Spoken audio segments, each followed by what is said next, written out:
Welcome to my top 10 tips related to heritage travel and walking in your ancestors' footsteps. I'm a professional genealogist and travel advisor and member of many professional organizations related to both of those. I was raised in Connecticut. I've lived in 9 states. I currently live in Colorado. It's so exciting to see everyone from all over the country signing on. And hello, Susan Clayson. I saw what you said about the big freeze coming. I know everyone here is waiting, getting notices that we have a big Arctic freeze coming through. So quite exciting tonight. Heritage travel is a unique story for everyone because it's your personal family history.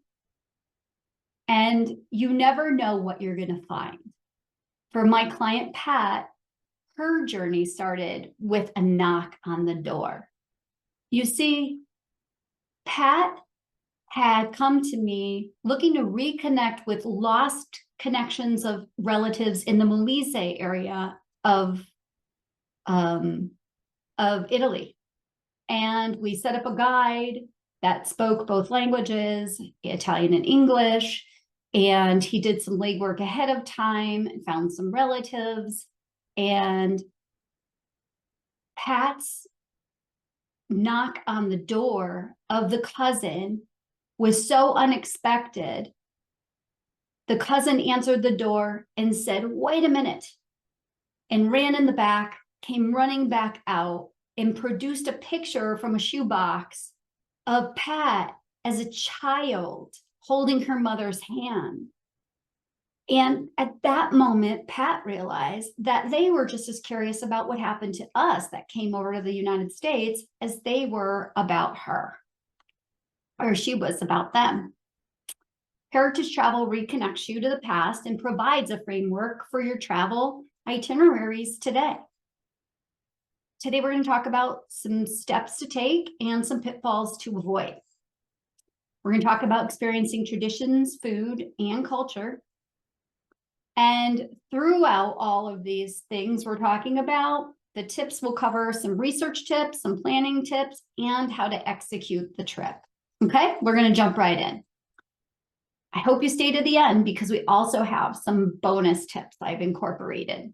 So, number 1, plan ahead, establish a timeline and budget. What are your goals? This is an ideal timeline if you're going on a heritage trip, depending on what you already know and what you still need to discover. 15 to 18 months ahead, take a DNA test. We'll talk a little bit more about that later. 12 to 18 months, do your research. You really want to start this as soon as possible. 3 to 11 months, start booking travel. Why do I say 11 months? Because airfares and schedules are available up to 11 months ahead. So 11 months from the planned end of your trip, or 11 months before the planned end of your trip, you can start booking those flights. Some smaller air carriers in Europe that are discounted airfares don't release their fares until a few months ahead. So you're kind of waiting to book those smaller carriers if you need some of those, but just letting you know that, in this timeline, you may have to go back and do some things later. 1 to 3 months out, you want to make sure you're getting all your guides coordinated and making any arrangements, especially if you need guides in popular areas where they may not be as available, or they may book up. Prepare yourself for anything and everything. You really don't know what you're going to experience. Some budget tips. Planning a trip like this, it can get expensive. Doing the research can get expensive. If you need help with the research, that can get expensive. Guides cost money. Think about crowdfunding your research if you needed to hire someone to help you, which we'll talk about a little bit also later. And splitting costs for research, or getting a larger group together to go on a trip, to split a house instead of staying in 10 hotel rooms. There are a lot of different ways you can save money and go on all budget levels to wherever you're from. Many of my examples will be European research because that's what I focus on, but you can surely apply this to anything. Number 2, get some skills. make sure that you take advantage of some free websites for training, as well as maybe some pay sites, depending on how interested you are. And by the way, I don't mind if anyone takes pictures of my slides, that's totally fine, but please do not video it. The library is videoing this and they will be posting it to YouTube, so it's not necessary, and I prefer that you didn't videotape it. Family, and many of this information is in your handout, but Family History Fanatics on YouTube is really fun family that actually goes through how to do research, as well as different DNA programs. They have some great videos. Ancestry.com has a YouTube channel with a lot of informational videos. You can get Ancestry.com or Ancestry Library Edition at many libraries around the United States. You can go in and use it for free. FamilySearch.org is by the Church of Jesus Christ of Latter-day Saints. That's the Mormon Church. Their FamilySearch.org, and in particular their wiki, which I'll talk more about in a minute, that's a great website that you can use from the comfort of your home. You can't have access to every record. There are some that are restricted for use at a local family search library, but it's a great free source to start out with from home for sure. Legacy Family Tree has webinars that many times are free when they give the webinar, but to watch replays or to access their archives, you need to have a membership. And at one time, I think it was $40-45 a year, but I believe they have hundreds and hundreds of videos now of really top-notch, not only beginner, but intermediate and advanced level webinars to really help you hone your skills.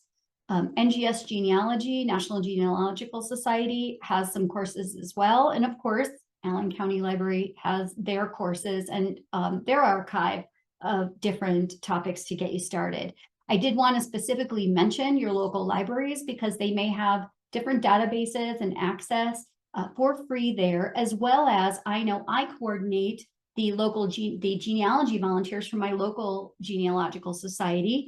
At my local library, we are there once a week, 2 hours, and we help people with their questions and with showing them how to use some of these programs online. So don't forget your local libraries as well. Joining a genealogical society is a great idea. You know, whether it's a local society or a state society, there's always informative programs there where you're going to learn on a variety of topics. And many of them now are starting special interest groups. So if you're into Italian research or Irish research, even if it's not one you're a member of, a lot of times you can just join one. I mean, I go to Southern California's Italian interest group to some of their meetings. I have them on my calendar. And as well as I'll be starting with their Colorado Italian interest group as well. So you should look for those. I know that my local one has an Irish, an English, a German study group. It's really, and then a Colonial America study group. And that's just people getting together that are really honing in and trying to find out and solve brick walls. So that's another suggestion. Utilizing the free Family Search website, as I said, that's the FamilySearch.org Mormon site. Their wiki, hopefully you've used Wikimedia or Wikipedia online. They have a wiki within their site that is absolutely invaluable for wherever you're starting research. Now, to research on the site, you do have to set up a free account, but they do not spam you. And so I'd encourage you to take an advantage of this. You can, if you're just starting out research in a new place or you've hit a brick wall, it's really helpful to get on there and go to a particular county or state or country. And there's all kinds of resources to help walk you through. What have you checked? What haven't you checked? Because you really want to get ready for this trip because you don't want to waste time. One of the things to find it, you'd go to the search, go to the research wiki, and then go to search by place or topic and put in the country, the county, sometimes even the city that you're going to be researching in. Here's some tips on where to find some ancestral towns. There's many records available on Family Search, on Ancestry, sometimes on your own county government website if they have some things digitized. But just speaking with Family Search, you can find some vital records on there, either in a digital microfilm online or by visiting a family search library and looking at a digital online. Sometimes you'll find indexes online that'll lead you to where to order the record from. And you'll find a place with a birth. Hopefully it's more than just a country, though many times you will just find a country. Draft cards are another great, easy way to look for a place of birth, particularly World War II. This one, though, happens to be a World War I draft card. And this is my client Bill's great-great-great-great-great-grandfather, and it listed Brombach, Germany. He knew he was going to Germany, and we were looking for where he was from, and this was a nice surprise because sometimes it'll just say a region. If you're lucky, it has a region, and if you're really lucky, it has a city, but typically it'll just have the country. Naturalization records are perfect because if you can find them online on Ancestry or Family Search or MyHeritage, it just depends. There are many different websites out there, but looking for where to find naturalization records online or where to order them from your local county is really important, or the National Archives.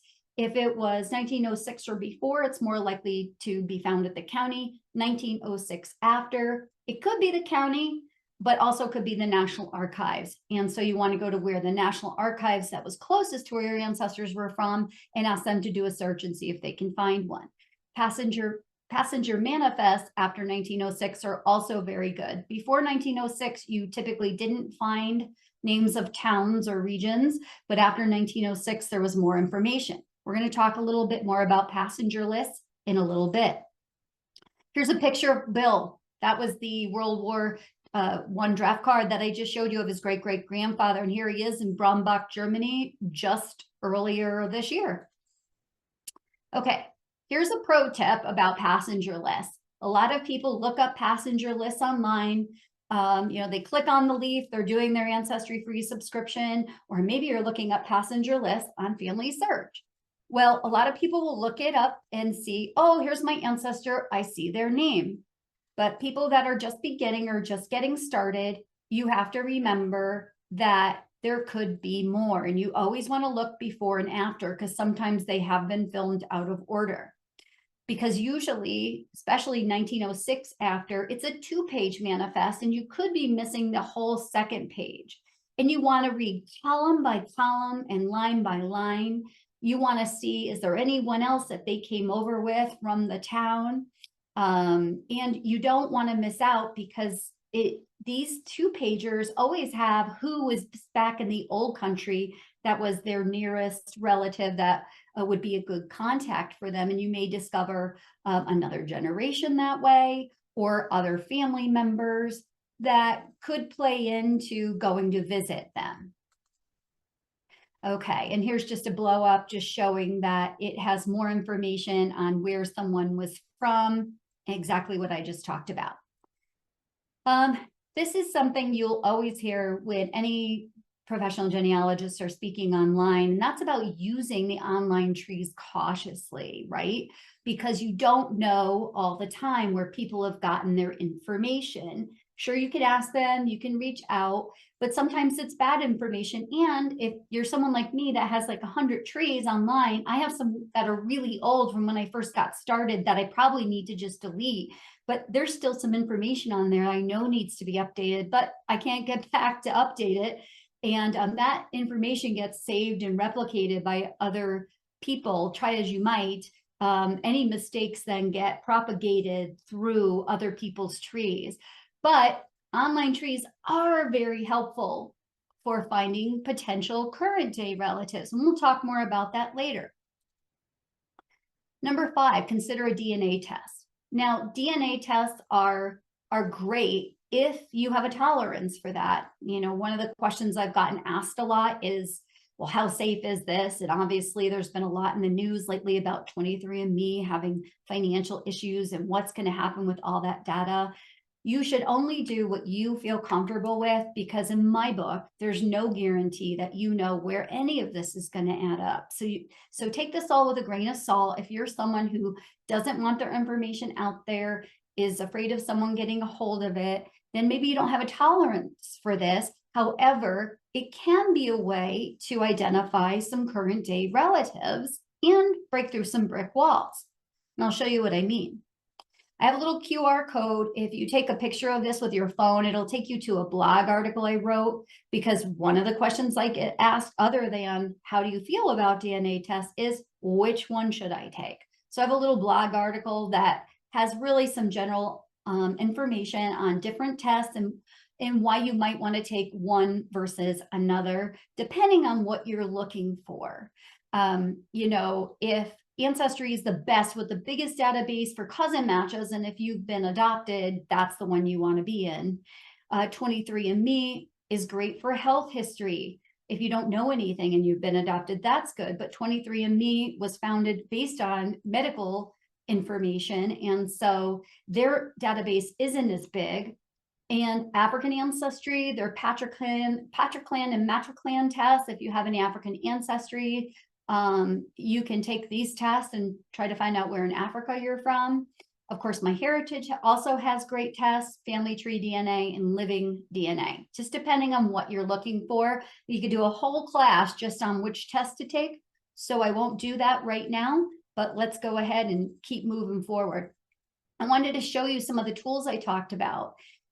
You know, every database will show that you're from a slightly different, because each company has a different database with different algorithms, and they keep refining and getting closer and closer, particularly Ancestry. But the other thing they have when they're showing you this, and I just wanted to show you, this is my it shows Slovakia, and it lines up with my research perfectly, where Ancestry is just getting more and more dialed in. DNA testing regions. This Western Prešov in Slovakia is exactly where my father's mother's family is from. It's really incredible. And that's the actual town right there.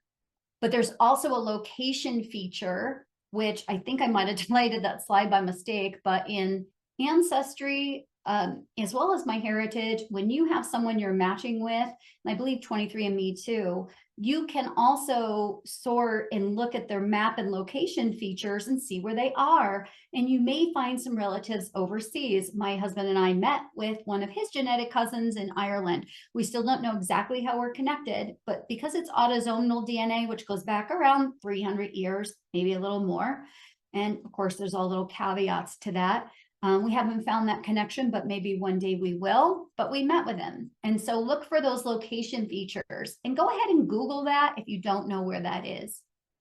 Number 6, consult with a professional. What do you do when you're getting ready? You want to go on this trip, but you have this brick wall you can't break through. Well, if you talk to a professional, that professional might be able to help you, just coach you through the brick wall. You're obviously on here because you love doing research yourself, but a lot of professionals will coach you and help you come up with a research plan and see if you can consider some other resources that maybe you haven't checked yet. 2 professional organizations I recommend are APG, Association of Professional Genealogists. I have many colleagues there, and you can even search on those people, where they are, what they specialize in, those professionals that abide by the APG standards. And then for travel, if you say, I've got all my genealogy done, I know where I want to go, American Society of Travel Advisors has a great database listing of travel agents that specialize in a different country. And the reason I bring this up is because what if you do want to go with 12 of your cousins or 6 of your cousins and their spouses, and you want to go do a custom tour of Ireland or a custom tour of Italy or Germany or England? This is a great way to find someone who specializes in groups and knows how to coordinate that. You can also decide if you're going to be the coordinator on the trip, or if you'd like to hire a tour leader to take care of all those details for you. Going local. I do encourage you, when you're planning your trip, to look for those things that are out of the way and local, specifically to where your family's from, as much as you know. Festivals are a great thing to include. Local food festivals, historical reenactments, all will add to your ancestral village experience. In particular, if you're from Italy, if you go to Wikipedia and you look up your town, it'll always tell you what day the patron saints town celebration is, and you know that there is always something going on around that day in your town, even if they're carrying a statue through town and doing a procession, or if they have food or whatever, there's always something going on. It's a great time to go back and visit. Or this happens to be a historical reenactment in Florence that I went to. And to look for these things, and some of the tips I have coming up, a tip I have for you is to make sure you're searching in the local language. So if it's in another country, in another language, don't just look up, you know, festivals in Provence. Look up the French word for festivals in Provence. You know, if I'm searching in Italy, I'm going to search festa in the month, ottobre, and maybe the region, maybe not the town, because if you go too specific, you may not find it. Same tip goes for markets. You want to find out when the local market is, because that's a great time to get a feel for the town. Searching in another language by the region and the town name, particularly the town, is a great way to just connect and see, because in any of the countries, it's just a fabulous way to not only buy fresh food, especially if you're staying in an apartment and you want to do some cooking, but you get a sense for what daily life was like for your ancestors before, because they had markets then too. They may not be as fancy or as plentiful now as they are now, but still, it's a great way. Museums are a great way, whether it's a local history museum or some type of special museum. This is a picture of me in Poland at an open air museum where they have a recreation of what life was like. And I had an ancestor I was doing research for in Poland and found that they were a blacksmith. Did not know that. Shortly thereafter, I was going to this museum and I was able to visit this blacksmith's cabin. You might want to visit archives and do some research. In that case, why not, if it's in a country that doesn't speak English and that's your native tongue, why not go to Association Professional Genealogists, look for a genealogist in that country that maybe can accompany you, do any translations, and help you feel confident in the research, and develop a research plan ahead of time with them and let them guide you. This is me with Michal in the Sierpcz, Poland diocese, northwest of Warsaw. Hire a guide. To guide or not to guide. I used to not want to do it. I used to think I'm going to plan everything myself. You know, but a guide really can help you get more out of something, particularly if there's a lot of history where you're going. We were surprised, you know, this trip that I took with my husband back in 2005, that was an ancestral trip. When we went to Germany, we met the cousins, you'll see them later. They surprised us with a guide that talked about the Roman history of the Romans coming through this town in southwestern Germany in Baden-Württemberg. And it was amazing. And then that trip's really what got me hooked, and why I started not only furthering my genealogy, but combining it with travel. And I've been passionate about that ever since, with getting people connected. But you might want to hire a guide that serves as a translator, or a guide that's also a driver, or a driver that can be a guide. Depending on what you need and where you're going, there's someone that can help you with everything. 2 recommendations for this, depending on if you're looking for a historian, or if you're looking for a local genealogist, or if you just want someone who is a licensed tour guide, or like I said, a historian that gives tours.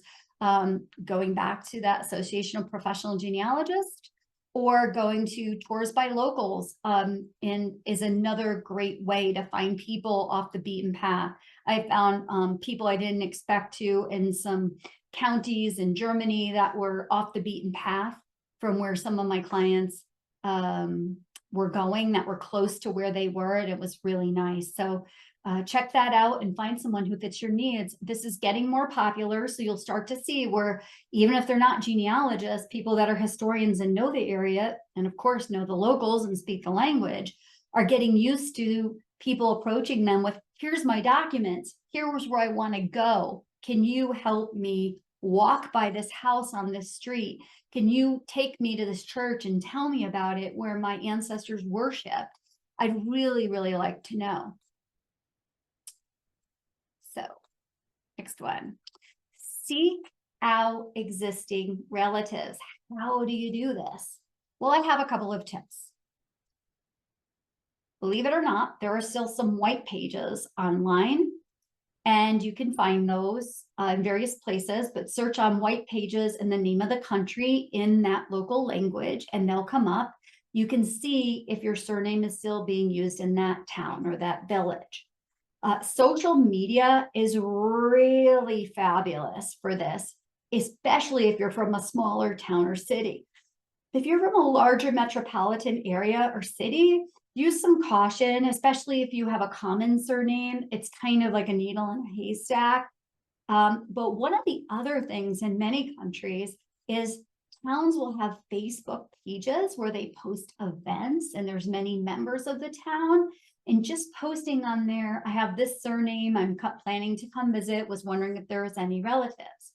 I did this on a larger forum in Sicily, and I kept it on long enough to make some connections for my client. However, I then had to delete it because I was getting spammed and getting some people that were just, not part of the core group on this larger site. And so, you have to, again, you have to look and see what you're interested in and what you're doing, and see if this fits in for you. I do recommend it though. It's a great way to find other people. Family trees online are also very good for finding relatives in other countries. With expansions of different databases, with some of the big, MyHeritage and Ancestry, I have been able to find, as their users are growing, I've used Ancestry to just recently find some current day cousins in Belgium, several for my client. We're planning a trip there for her in September. She's so excited she's going to meet them. And like I said, you can use the DNA, but you can also use the trees. When there's a common ancestor and you look at who that tree owner is in the member directory, see where they live. That's a great way, because you're also connecting with someone that shares an interest in genealogy and is probably going to want to meet you. So it's really fabulous. But so that's just really terrific. I've had great luck with MyHeritage also, especially for Italy. They have a lot more, they seem to have had more users from Europe. And, there's other websites as well online that are free for posting trees, like GeniaNet, that you can get online. And there's people from all over the world that have put trees in. Those are fabulous free resources for finding current day relatives that have a match in the tree. Of course, they probably have a huge tree, and maybe it's their spouse's tree or a friend's tree that they're helping them with, and they may not be related, but it's worth reaching out. Let's talk a little bit more about meeting family. This is a great story. When I began on my genealogy journey, as I mentioned, it was really because of this trip where my husband wanted to explore his ancestors' footsteps in World War I, and we ended up that the World War I ancestor fought near where the other side of his family was from, in Germany. And that started on a road that then led to the next trip. We went to England, and online I found someone with a shared tree through Ancestry, and that was my husband's cousin Liz. And we don't go through England on a layover, and rarely do we go to Europe without stopping to see Liz. We've even vacationed with them at their second home in Portugal because we've just gotten close with them and their family. This picture was taken quite a while ago. It was about our third meeting. And so what I'm going to show you here is that's Liz in the red in the back with the red circle, and that's my husband Mark in the blue. And their common ancestors, they are fourth cousins. Their common ancestors are Robert Talbot and Anne Proud. They were barge builders on the Thames, both in London and in Caversham near Reading. And it's really just terrific, amazing. We've even gone to the Docklands Museum, and there's some pictures of the family's barge building business in the Docklands Museum. And we've gone with Liz to visit that. So not only did we meet the relatives, but then we went to a history museum and looked at what their profession was and had some really nice information there with pictures, antique pictures. So anyway, so they're fifth cousins, and or fourth cousins, and as I mentioned, we've kept in touch. And something pretty cool about this is this particular trip, which like again was about the third trip, we've met them about 6 times now, maybe 7. We brought our grandson Aiden. Aiden is now a 22-year-old Navy a cryptologic technician and based in Hawaii, previously in Japan. And he's just a young in this. So you could tell it was for a while ago. And that's their first he was our first grandchild. And then this is Millie, their first grandchild. So what was great about this trip is not only were the fourth cousins meeting again, but the sixth cousins met each other, and we all know about each other, and trying to just stay in touch with Christmas cards and notes and Facebook here and there. It's really, really wonderful. Another story, Germany. I mentioned that we went to Germany. One of the best trips I think my husband took is he was able to introduce his father, Bob, on the left to cousin Lothar on the right, and his wife, Clara. So this was Mark's second trip.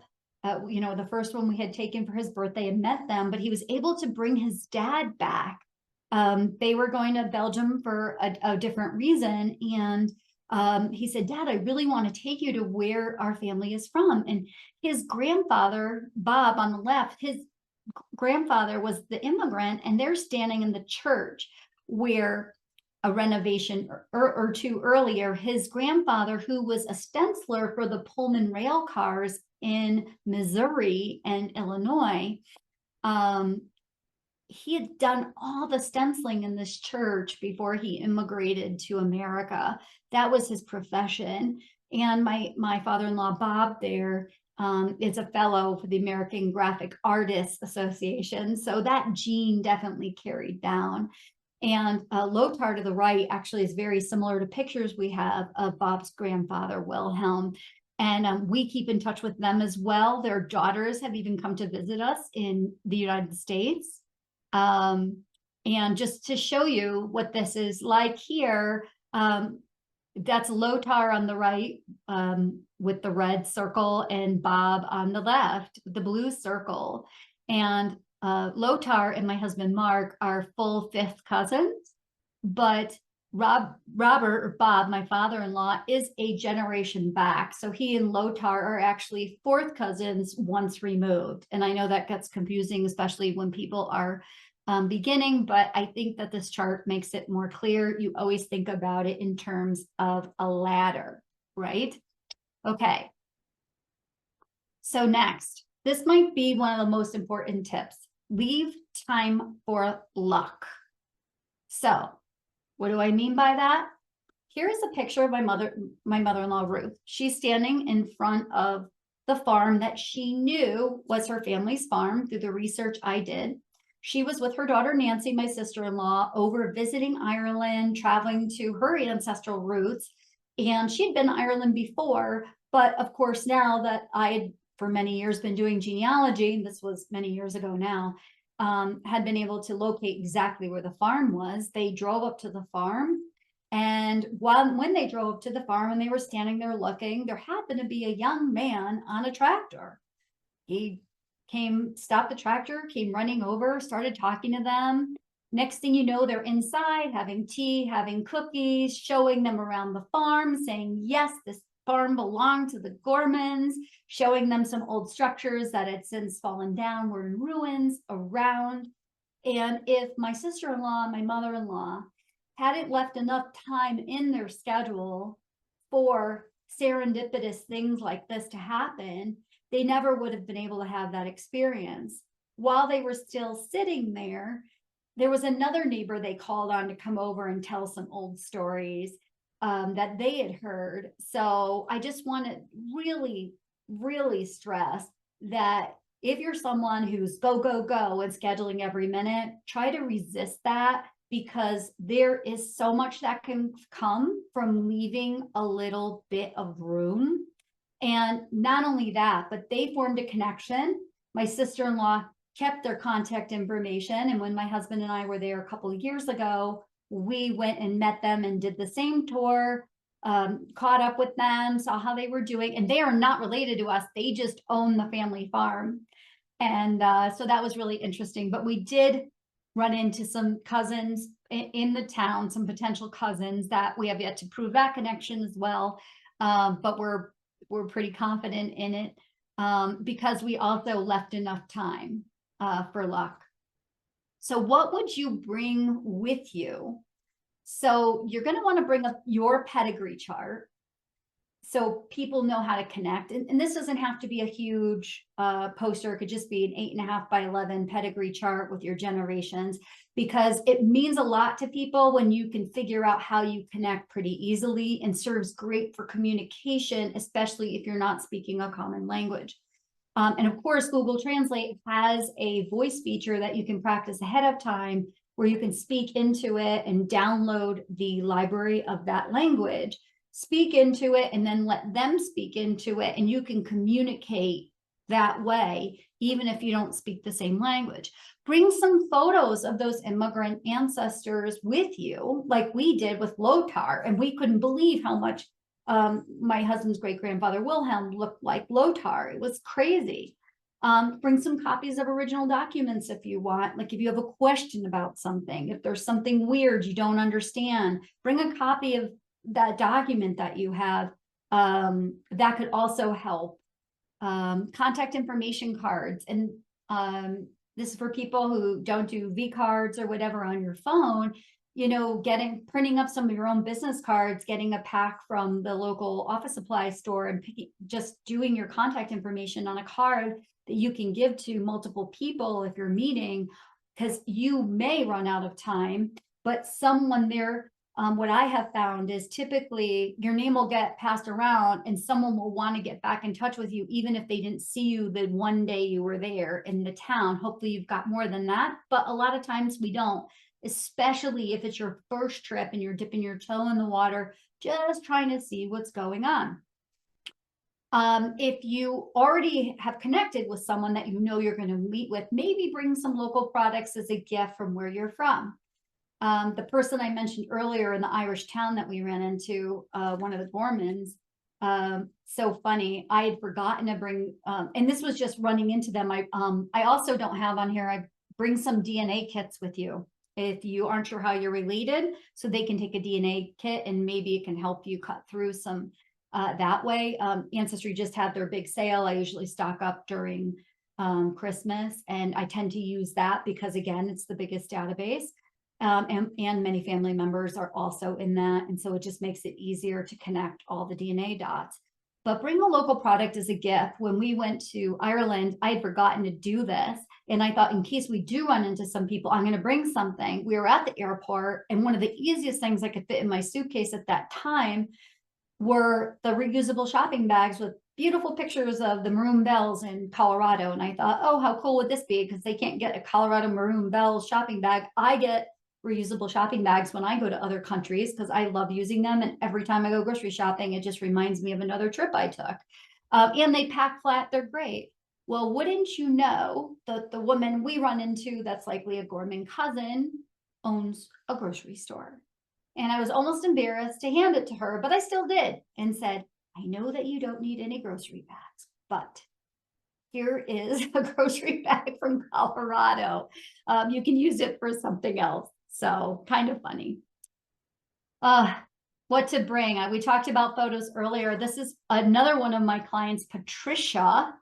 Patricia's on the right. Her daughter's on the left, all the way to the left, and her mother is in the middle, Patricia's mother. So they did a 3-generation trip to a small town in northwestern Italy, where I set them up with one of my colleagues who's a guide and took them to a church. And she had a whole itinerary set where they did the tour. They were creative and made up these t-shirts, Finding Nonna.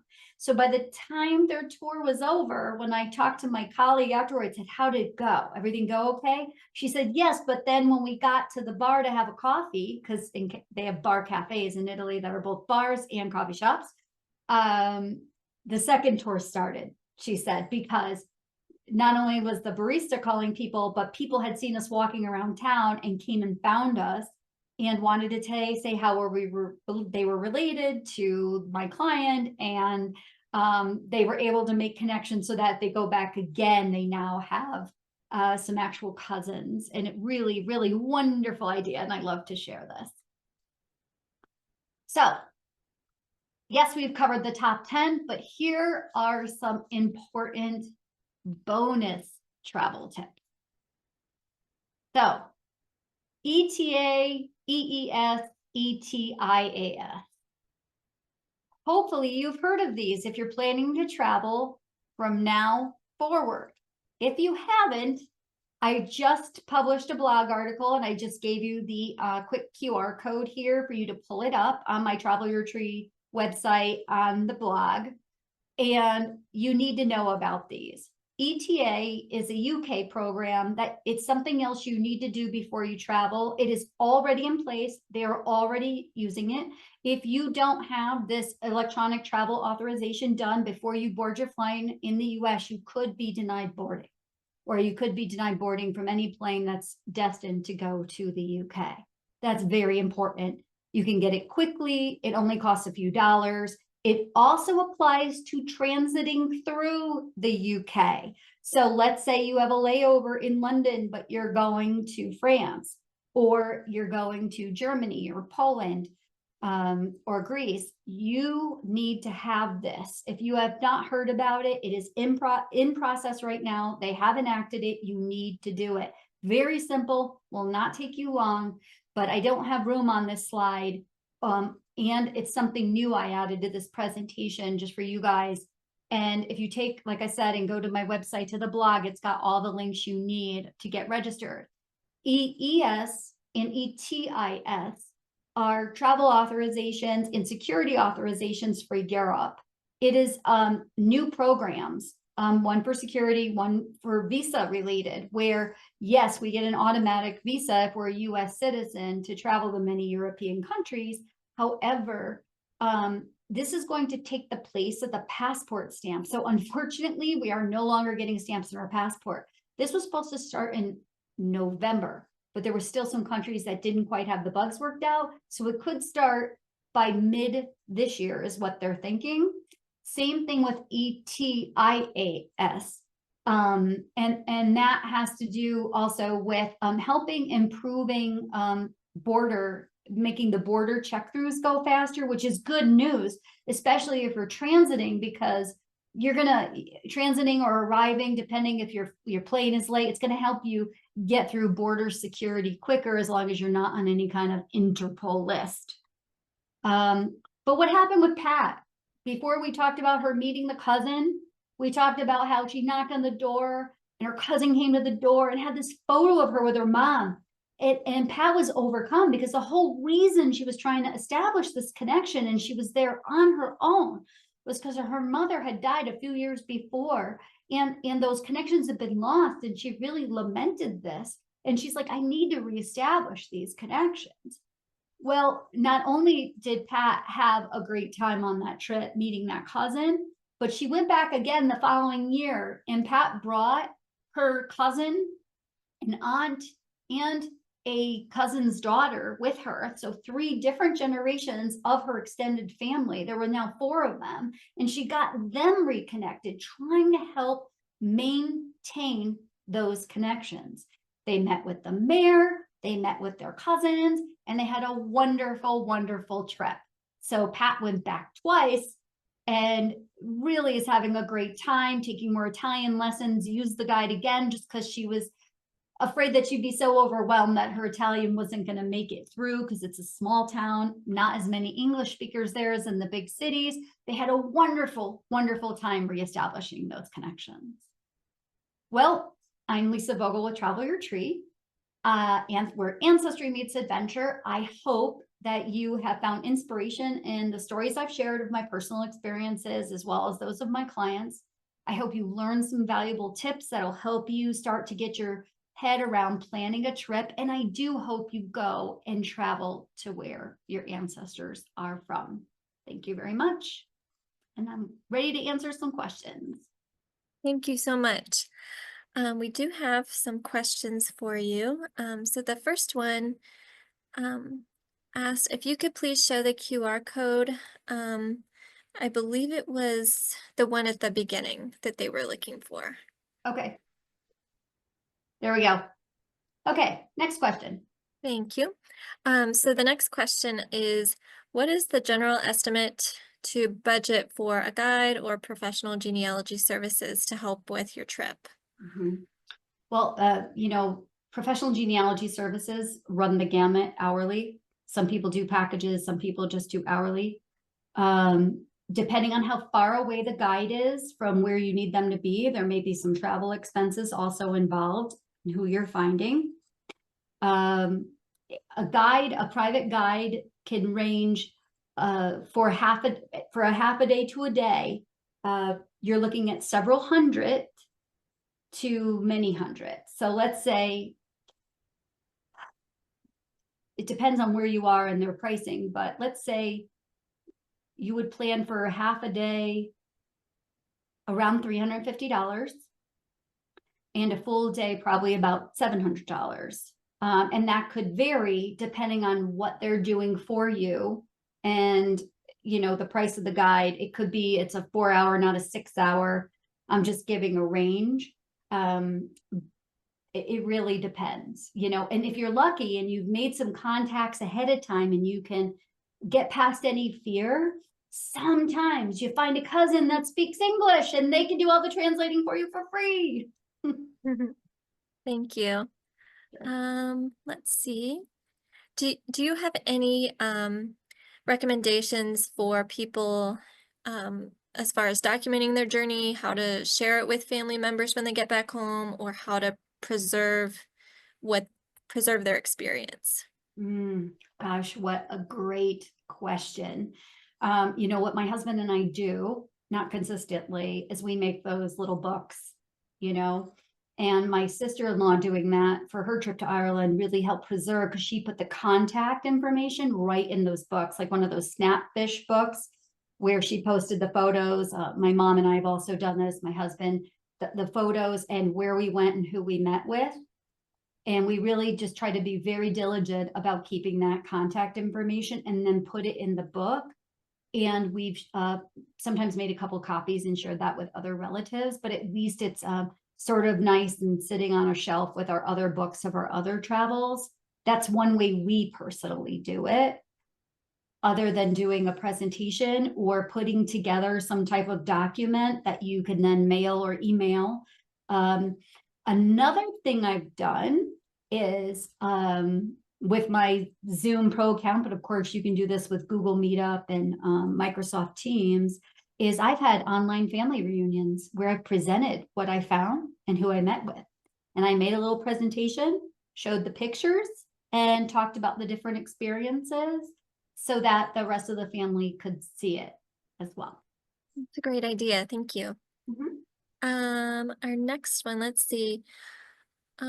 So do you have advice as far as researching cultural customs or etiquette that people should know before they make their trip? I don't have any tips. I would definitely Google. And one of the other things is depending on where your family's from and what's going on, in a more detailed presentation that I give, one of the things I recommend is registering on the STEP, which is the Smart Traveler Enrollment Program through the U.S. Department of State, and putting your trip in there so they know where you are in case something happens.